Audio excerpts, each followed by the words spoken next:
Let's do a product data science case study. Let's say you're looking for a man in finance. Trust fund, 6'5", blue eyes. So let's go through different levels of how to answer this question.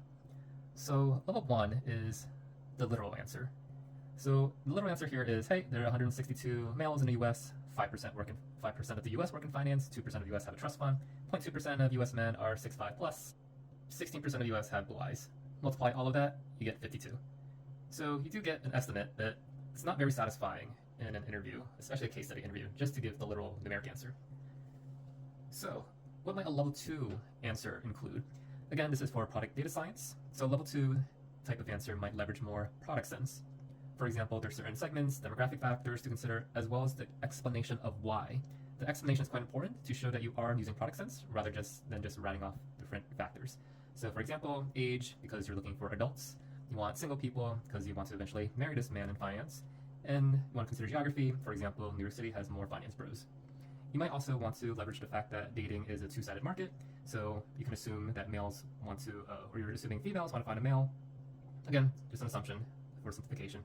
And then you also need to find mutual matches. So not only are you finding a man, but you're finding a man that's also interested in you. And you also want to consider competitions from other potential matches. Just some examples of how to leverage product sense.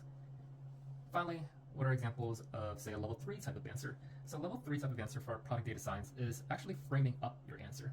So at the very beginning of this video, all I said was looking for a man in finance, trust fund, 6'5", blue eyes. So you might be thinking, what are the goals of this sentence? It's not even a question. So I want to clarify what's the goal of this case study. And for our example, let's say you're working on a dating app. You also want to clarify the problem to solve.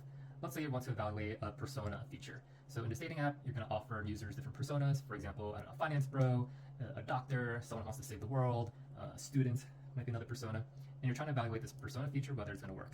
So what does work mean? So next step might be to measure success.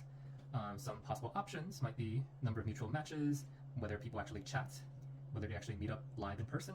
Maybe it's also marriage. And with each of these options, you want to give some potential data sources on how to actually measure these. And then next is a testing plan. So how do you test whether this feature actually works or not? For example, maybe an A/B test or other methods of establishing causality. A/B test is normally to go to. And then finally, what's your product recommendation after going through this exercise? These are just some examples of how to answer at different levels. If you're looking for some more inputs to a more complete answer, you might want to ask about scope, the audience who's asking this question. Is it a product team? Is it executives? Is it VC funders? You might also want to ask about the product stage. Does the product exist? Do you just want to get as many folks as possible because it's early stage? You just care about growth. Do you want to monetize? Do you want to scale? And you also might want to ask, hey, what's the mission of this app? Just to tie everything together from the product sense to framing to the ultimate mission of the app. So yeah, that's just a little case study on hitting some different points of how to address different product data science case study questions. Cool. If you have any comments or questions, feel free to leave them down below.